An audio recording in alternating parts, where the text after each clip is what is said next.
Hello friends, मेरे इस channel में मैं आपका फिर से स्वागत करता हूं। इससे पहले के एपिसोड में मैंने आपको हिंदू मैरिज एक्ट की अलग अलग विभिन्न तरतूदों के बारे में मालूमात दी है। एक और अहम बात मैं आज आपको बताना चाहता हूं। वैसे तो लगता है कि ये मामूली सी बात है, लेकिन अगर समस्या खड़ी हो जाए तो ये बात बहुत कठिनाई वाली बन जाती है। हिंदू मैरिज एक्ट 1955 के कायदों, नियम, रूल्स के तहत जो भी हिंदू विवाह संपन्न होते हैं उनकी नोंद करा लेना यानी रजिस्ट्रेशन करा लेना निहायत ही ज़रूरी है।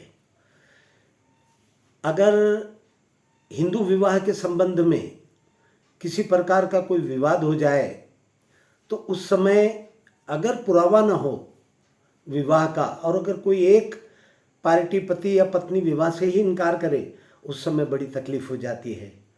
और रजिस्ट्रेशन करा लेने से या नोंद करा लेने से एक फ़ायदा तो ये होता है कि उस विवाह की पूरी कार्रवाई का एक सबूत, गोया एक पुरावा सा तैयार हो जाता है।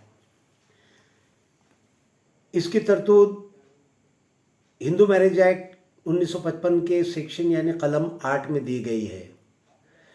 इसके तहत विभिन्न स्टेट्स की राज्य सरकारें कानून बनाती हैं, रूल्स बनाती हैं, जिसके तहत जो भी विवाह हिंदू विवाह संपन्न हो हिंदू मैरिज एक्ट 1955 के नियमों के मुताबिक उसके अंतर्गत हो, उसके लिए एक हिंदू मैरिज रजिस्टर तैयार कर लिया जाता है जिसमें विवाह की पूरी कार्रवाई की नोंद हो सके। इसी संबंध में ओडिशा की माननीय उच्च न्यायालय ने सन 2010 में एक प्रकरण श्रीमती मार्गरेट पलाई वर्सेस सावित्री पलाई में निर्णय भी दिया था।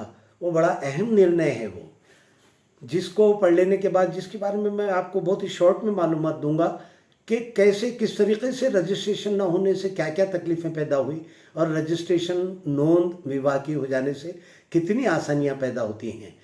एक पूरा पुरावा बन जाता है। अगर विवाद हो जाए और अदालत तक पहुँचे तो एक सबूत के तौर पर वो नोंद, वो रजिस्ट्रेशन हमारे काम आती है। मैं इस समय अपने इस वीडियो के ज़रिए इसका सहारा लेते हुए, इसकी अपॉर्चुनिटी को इस्तेमाल करते हुए आप सभी से कहना चाहूँगा कि भाइयों और बहनों, जितने भी कायदे हमारे मुल्क में बनाए जाते हैं, कानून बनाए जाते हैं, उसको समझना चाहिए, उस पर अमल करना चाहिए। राज्य सरकारें जो विभिन्न कानून, नियम, रूल्स बनाती हैं उनको समझना चाहिए, उस पर अमल करना चाहिए।